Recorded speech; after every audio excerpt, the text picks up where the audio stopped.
ನೋಡಿ ಸ್ನೇಹಿತರೆ, ಇದು ಗುಡ್ಡದ ರಂಗವನಹಳ್ಳಿ ಒಂದು ಬಸ್ ನಿಲ್ದಾಣ. ಇಲ್ಲಿಂದ ದೇವಸ್ಥಾನಕ್ಕೆ ಹೋಗೋ ರೋಡ್ ತೋರಿಸ್ತೀವಿ ನಾವು, ಹಾಗೆ ಹೋಗೋಣ. ನೋಡಿ ಇದು ಬೈಪಾಸ್, ಇದು ಹೈವೇ ಹೊಸಪೇಟೆ ಮತ್ತು ಚಿತ್ರದುರ್ಗ ಹೈವೇ.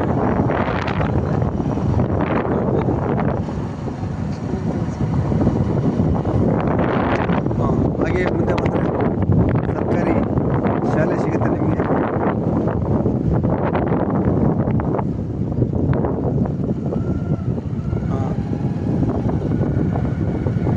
ಗುಡ್ಡದರಂಗವನಹಳ್ಳಿ ಸರ್ಕಾರಿ ಶಾಲೆ. ಹಾಗೆ ಮುಂದೆ ಬಂದರೆ ನಿಮಗೆ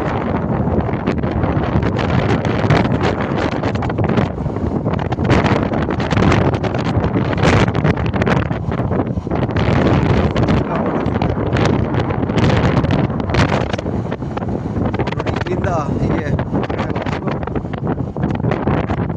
ಇಲ್ಲಿ ಒಂದು ನಿಮಿಷ. ನೋಡಿ ಇದು ದ್ವಾರ ಬಾಗಿಲು. ನೋಡಿ ಈ ಕಡೆ ಚಿತ್ರದುರ್ಗ ಸುಮಾರು 7 ಕಿಲೋಮೀಟ್ರ್ ಆಗುತ್ತೆ.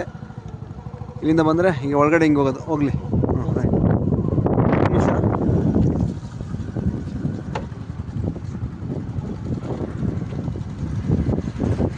ನೋಡಿ ಇದು ಒಂದು ದಿಕ್ಸೂಚಿ ಆಗಿರುತ್ತೆ.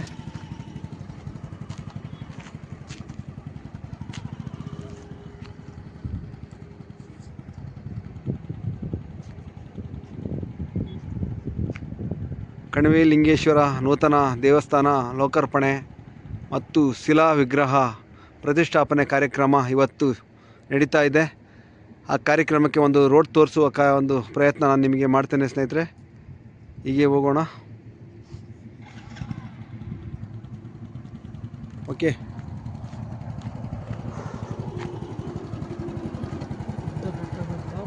ಓಕೆ. ನೋಡಿ ಇದು ದೊಡ್ಡಮನೆ ನಗರ ಅಂತ ಹೇಳ್ಬಿಟ್ಟು ಇರುತ್ತೆ.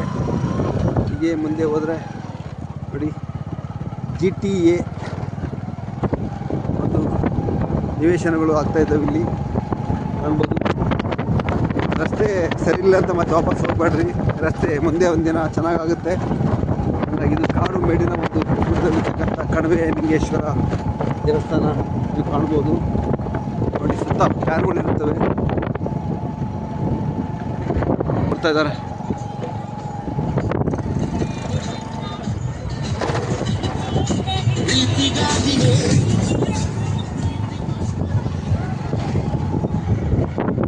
ನೋಡಿ ಇದು ಹಟ್ಟಿ ಚಿನ್ನದ ಗಣಿ. ಒಂದು ಕಾಲದಲ್ಲಿ ತುಂಬ ವಿಜೃಂಭಣೆಯಿಂದ ನಡೀತಾ ಇತ್ತು ಗಣಿ. ಇದು ಸುಮಾರು 1000 ಅಡಿ ಒಳಗಡೆ ಇದೆ. ಇದು ಇಲ್ಲಿಂದ ಒಳಗಡೆ ಎಂಟ್ರೆನ್ಸ್ ಇದೆ. ಇದು ಈಗ ಸ್ಥಗಿತಗೊಂಡಿದೆ. ಹಟ್ಟಿ ಚಿನ್ನದ ಗಣಿ. ಗುಡ್ಡದ ರಂಗವನಹಳ್ಳಿ ಅಂದರೆ ಒಂದು ಚಿನ್ನದ ಊರಂತಲೇ ಕರೀತಾರೆ. ಈ ಊರಲ್ಲಿ ಕಟ್ಟಿರ್ತಕ್ಕಂಥ ಒಂದು ಕಲ್ಲುಗಳು ಕೂಡ ಚಿನ್ನ ಇದೆ ಅಂತ ಕೇಳ್ತಾರೆ. ಚಿನ್ನದಲ್ಲಿ ಕಟ್ಟಿರ್ತಕ್ಕಂಥ ಗ್ರಾಮ ಅಂತ ಹೇಳ್ತಾರೆ. ಅಂಥ ಗ್ರಾಮದಲ್ಲಿ ನಾವಿದ್ದೇವೆ ಸ್ನೇಹಿತರೆ. ಕಾಣ್ಬೋದು ರಸ್ತೆ ಕೂಡ ತುಂಬ ಚೆನ್ನಾಗಿ ಆಗ್ತಾ ಇದೆ. ತುಂಬ ಗುಡ್ಡಗಳಲ್ಲಿ ಲಿಂಗೇಶ್ವರ ಸ್ವಾಮಿ ದೇವಸ್ಥಾನ ನಿರ್ಮಾಣ ಆಗಿದೆ, ಕಾಣ್ಬೋದು. ಜನ ಎಲ್ಲ ಗಾಡಿಗಳಲ್ಲಿ ಕಟ್ಕೊಂಡು ಹೋಗಿ ಬರ್ತಾ ಇದ್ದಾರೆ. ರಸ್ತೆ ಆಗಿದೆ.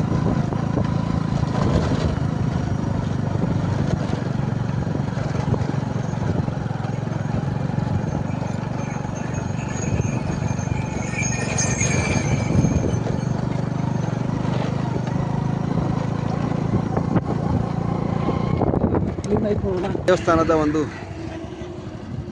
ನೇರ ಮಾರ್ಕ್ ಆಗಿರುತ್ತೆ.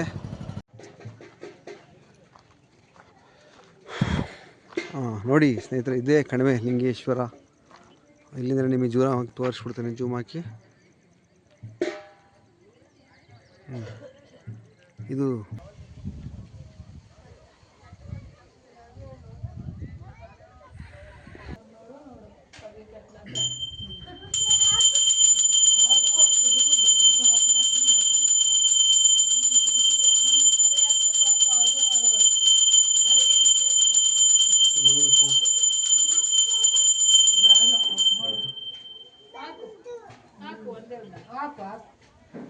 ಒಂದು ಪುರಾತನ ಒಂದು ಹೆಸರಂದರೆ ಹೆರಗಟ್ಟ ನಾಯಕನ ಕಣಿವೆ ಅಂತ ಹೇಳ್ತಾರೆ ಸ್ಥಳೀಯರೆಲ್ಲರೂ. ಹಾಗೆ ನೋಡೋಣ. ನೋಡಿ ನೀರು ಬರ್ತಿದೆ ನೋಡಿ. ಇದು ಬೇಸಿಗೆ ಮತ್ತು ಮಳೆಗಾಲ ಪೂರ್ತಿ ಇರುತ್ತೆ ನೀರಿದ್ದು, ಕಾಣ್ಬೋದು ನೀವು ಇಲ್ಲಿ ನೋಡಿ.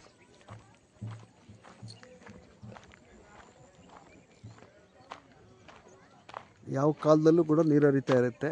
ನೀರಲ್ಲಿ ತುಂಬ ಚೆನ್ನಾಗಿರುತ್ತೆ.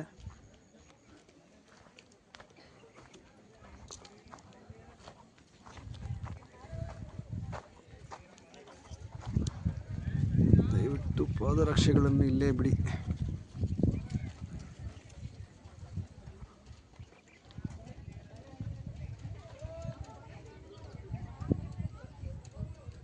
ದೇವಸ್ಥಾನ ಕಾಣ್ತಾ ಇಲ್ಲ ಅದು.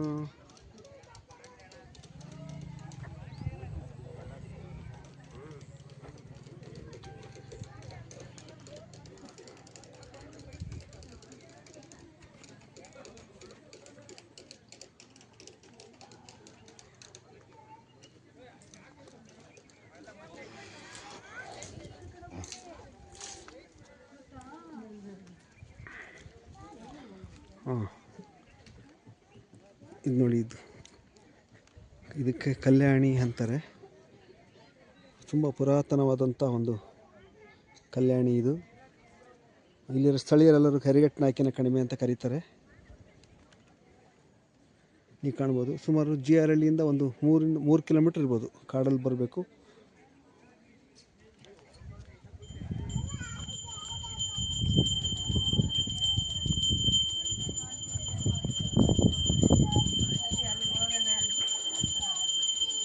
ಹೋಮ ಹವನ ಎಲ್ಲ ಆಗಿದ್ದಾವೆ,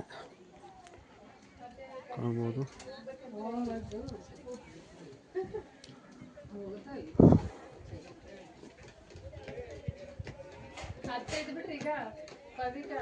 ನಾನಂತೂ ಬೇಡವೇ ನೀನಂತೂ ಬೇಕೇ ಇಲ್ಲ ಸೊಸೆಗೆ.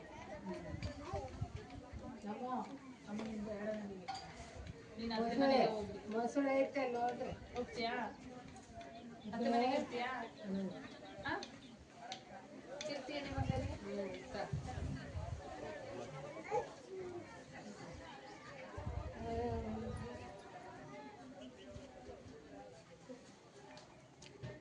ಪೂಜೆ ಮಾಡಪ್ಪ ಸ್ವಲ್ಪ. ಇಲ್ಲ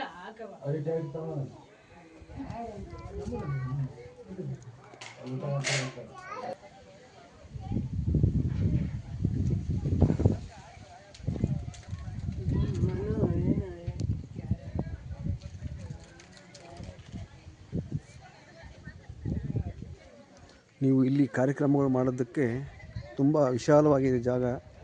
ನೀವೊಂದು ಮದುವೆ ಕೂಡ ಮಾಡ್ಬೋದು ಇಲ್ಲಿ. ಅಷ್ಟೊಂದು ಜಾಗ ವಿಶಾಲವಾಗಿದೆ. ನೀರಿರುತ್ತೆ ನಿಮಗೆ ಇಲ್ಲೆಲ್ಲ.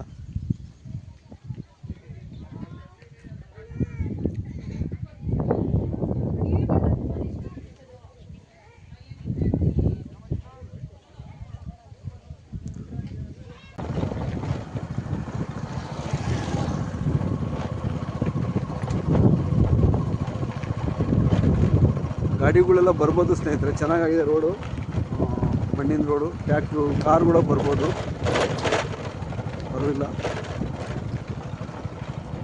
ಈ ಕೆಳಗಡೆ ಗಾಡಿ ಹೋಗ್ತಿದ್ದಾರೆ.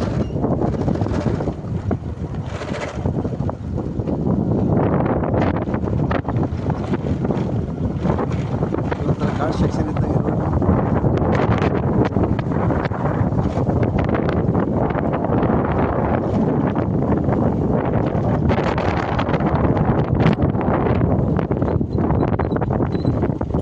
ಬಂದರೆ ಖುಷಿನ ಹೋಗುತ್ತೆ.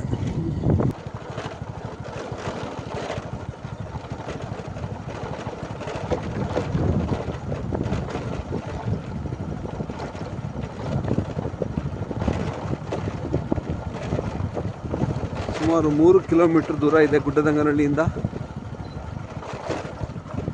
ನೋಡಿ ಕಾರ್ಯಕ್ರಮ ಎಲ್ಲ ಅನ್ನ ಸಂದರ್ಪಣೆ ನಡೀತಾ ಇದೆ.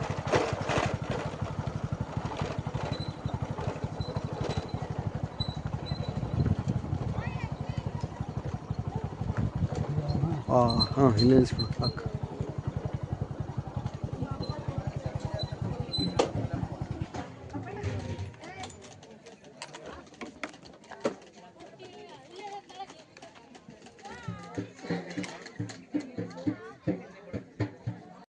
ಹಾಂ ಹಾಂ ಹಾಂ ಹಾಂ.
ಏನಪ್ಪ ವ್ಯವಸ್ಥಾಪಕ ನಾವೇನು ಶುಭವಾಗಲಪ್ಪ, ಒಳ್ಳೆಯದಾಗಲಿ.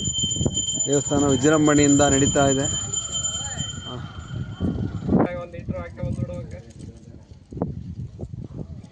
ಓಕೆ, ಈಗ ನಿನ್ನ ಬಗ್ಗೆ ಸ್ವಲ್ಪ ಮಾತಾಡ್ತೀನಿ.